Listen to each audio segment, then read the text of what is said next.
మాజీ నీటిపారుదల శాఖ మంత్రులు హరీష్ రావు గారు ఒక మాట స్టేట్మెంట్ ఇవ్వడం చూశారు. రాష్ట్రంలో కరువు లేదు, ఇది కాంగ్రెస్ పార్టీ ద్వారా వచ్చిన కరువు అనే ఒక మాట మాట్లాడారు. ఆ స్థాయికి దిగదారి హరీష్ రావు గారు మాట్లాడుతున్నారని నేను అనుకోలేదు. ఒక బాధ్యత కలిగిన వ్యక్తి మాట్లాడే విధానం అది కాదు. ఈరోజు దేశవ్యాప్తంగా కరువు ఉన్నది. కరువుని ఏ రకంగా ఎదుర్కోవాలని ప్రత్యామ్నాయ మార్గాలు ఏంటి అని కేంద్ర రాష్ట్ర ప్రభుత్వాలు ఆలోచిస్తున్నాయి. దానికి అవసరమైన సూచనలు ఇవ్వాలి, సలహాలు ఇవ్వాలి. కానీ రాష్ట్రంలో ఉన్న కాంగ్రెస్ ప్రభుత్వం ద్వారా కరువు వచ్చింది అని దిగజారి మాట్లాడడము సరైనది కాదు. ఇవాళ దేశంలో ఉన్న పెద్ద పెద్ద నదులలోనే చెప్పుకోదగ్గ నీటి ప్రవాహం లేదు. గంగా నదిలో కానీ లేదా మహానదిలో కానీ నర్మదాలో కానీ, మన రాష్ట్రానికి వస్తే గోదావరిలో కానీ, కృష్ణాలో కానీ, కావేరీలో కానీ చెప్పుకోదగ్గ నీటి ప్రవాహాలు లేవు. ఆయా నదుల పైన కట్టిన ప్రాజెక్టులలో నీటి నిల్వలు లేవు. వాగులలో, వంకలలో, చెరువులలో, పుట్టలలో కూడా నీళ్లు లేవు. ఈ పరిస్థితులలో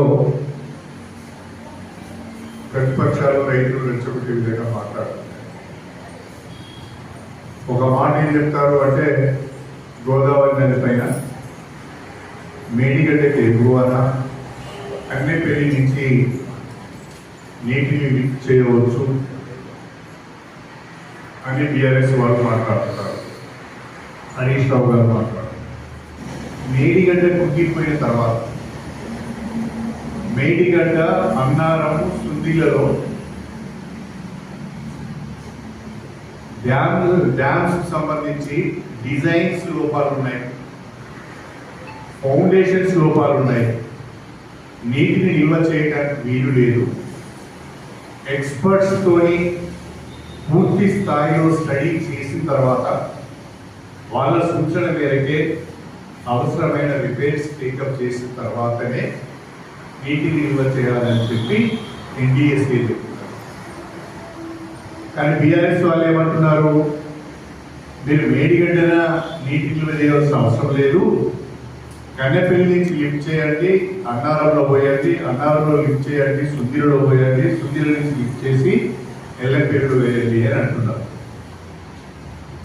మొట్టమొదటిది లిఫ్ట్ చేయడానికి సరిపోయే ప్రవాహమే లేదు గోదావరి.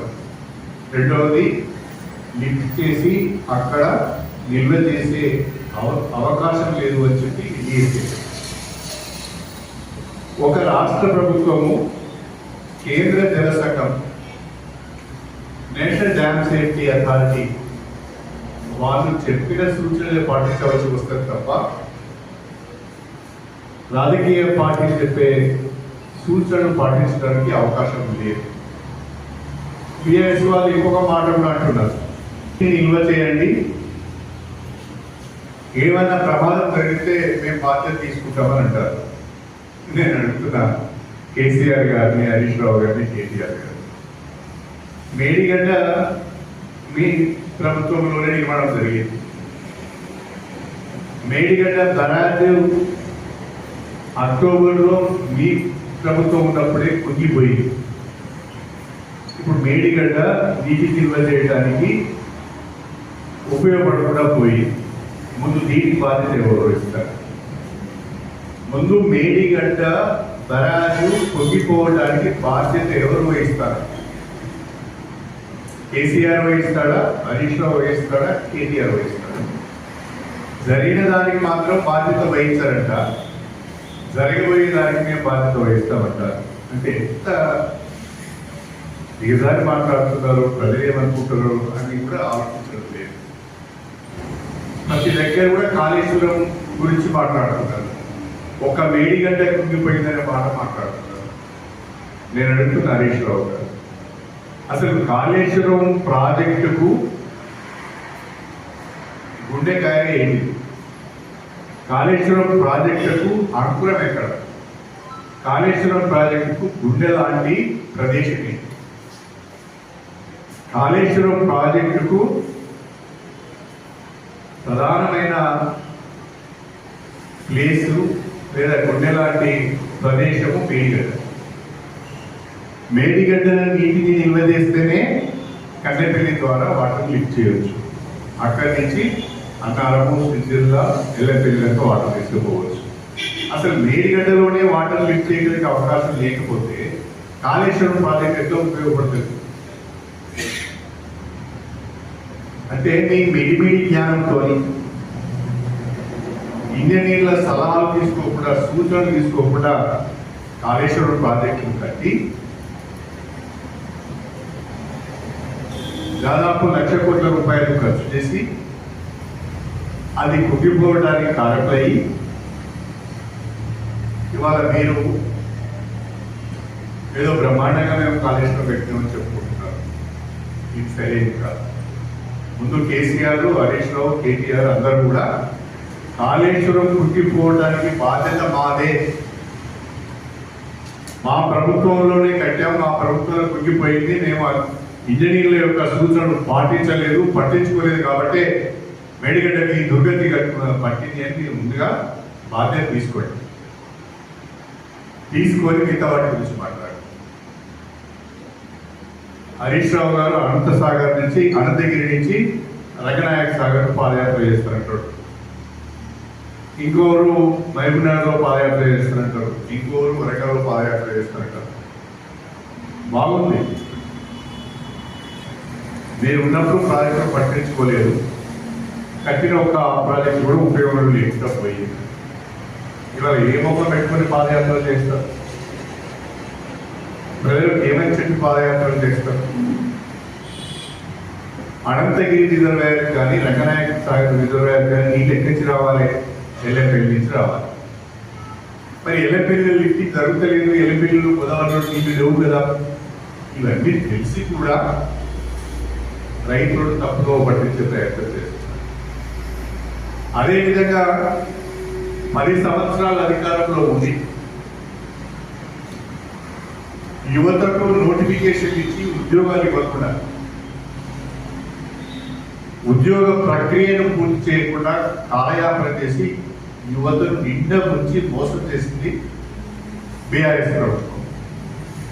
కానీ కాంగ్రెస్ ప్రభుత్వం వచ్చిన తర్వాత బీఆర్ఎస్ ఇచ్చిన అన్ని నోటిఫికేషన్ల నియామక ప్రక్రియను పూర్తి చేసి నియామక పత్రాలు అందజేసింది కాంగ్రెస్ ప్రభుత్వం. ఇవాళ గ్రూప్ 1 పరీక్ష నిర్వహించలేని వాళ్ళు, గ్రూప్ 1 పరీక్ష పేపర్ల లీక్ కావడానికి కారణమైన వాళ్ళు, నోటిఫికేషన్ ఇచ్చి చేతులు చుట్టుకొని నియామక పత్రాలు ఇవ్వని వాళ్ళు యువ సంగ్రామం పేరిట యువతను రెచ్చగొడుతున్నారు. తెలంగాణ ఏర్పడిన తర్వాత 10 సంవత్సరాల అధికారంలో ఉన్న బీఆర్ఎస్ నాయకత్వం ఏ రకంగా తెలంగాణ వనరులను దోచుకున్నదో ఆలోచించండి. కల్వకుంట్ల కుటుంబం మొత్తం తెలంగాణ పైన పడి వనరులను పంచుకొని, శాఖలను పంచుకొని దోపిడీ చేసింది. ఇవాళ ఒక్కొక్కరికి 1000 కోట్ల ఆస్తులు ఉన్నాయి, 100 ఎకరాల భూములు ఉన్నాయి, బ్రహ్మాండమైన ఫామ్ హౌస్లు ఉన్నాయి. 2004కు ముందు, 2014కు ముందు ఇవన్నీ ఎక్కడి నుంచి లేని, ఆ తర్వాత ఎక్కడి నుంచి వచ్చినాయి? ఒకసారి యువత ఆలోచించాలి, ప్రజలు ఆలోచించాలి. కవిత గారు ఒక మాట చెప్పారు, కల్వకుంట్ల కుటుంబంలో అతి ముఖ్యమైన సభ్యురాలు కేసీఆర్ కూతురైన కవిత ఒక మాట చెప్పారు. బారాసాకు భారత రాష్ట్ర సమితికి బ్యాంకులలో 1400 కోట్ల రూపాయల డిపాజిట్లు ఉన్నాయి. అవన్నీ కూడా ఫిట్ ప్రో కో ద్వారా వచ్చినాయి, అంటే అవినీతి ద్వారా వచ్చిన డబ్బులే. ఆ అవినీతి డబ్బులను ఉద్యమకారులకు పంచమని అంటున్నారు. ముందుగా ఆమె చెప్పినట్టుగా ఆ డబ్బులు వాళ్ళకు పంచి మీ నిజాయితీ నిరూపించుకోండి. హరీష్ రావు గారు నీటిపారుదల శాఖ మంత్రిగా విపరీతమైన దోపిడీకి పాల్పడుతున్నాడని కేసీఆర్ ఆయనను రెండవసారి ఆయన మంత్రి పదవిలో కూడా తప్పించాడు. మళ్ళీ ఇప్పుడు నాకు ప్రాజెక్టులు అప్పచెప్పండి, నేను చేసి చూపిస్తానని అంటున్నాడు. చేసి చూపించడానికి కాదు, మరొకసారి దోపిడీ చేయడానికి మాత్రమే అని కవిత అంటున్నది. దానికి సమాధానం చెప్పండి. నేనంటారే రాష్ట్రంలో ఉన్న ప్రధాన ప్రతిపక్షమైన భారత రాష్ట్రానికి అధికారం కోల్పోయిన తర్వాత వాళ్ళకు ఒక మాటలో చెప్పాలి అంటే పిచ్చిలేసినట్టయితే సభ్యత మరిచి స్థాయికి మరిచి దారుణమైన భాష మాట్లాడుతున్నారు. విపరీతంగా యువతలు రెచ్చగొడుతున్నారు. కొన్ని పేపర్లను, కొన్ని ఛానల్స్ను, కొంతమంది యూట్యూబర్స్ను పేమెంట్ ద్వారా దగ్గర పెట్టుకొని ప్రతిరోజు తప్పుడు వార్తలను ప్రజల్లోకి పంపే ప్రయత్నం చేస్తున్నారు. దీన్ని గమనించాలని చెప్పి నేను బీఆర్ఎస్ యొక్క మాయమాటలను నమ్మొద్దు, మోసపోవద్దు, ఆగం కావద్దు అని చెప్పి నేను చేసుకున్నాను. అందరికీ నమస్కారం.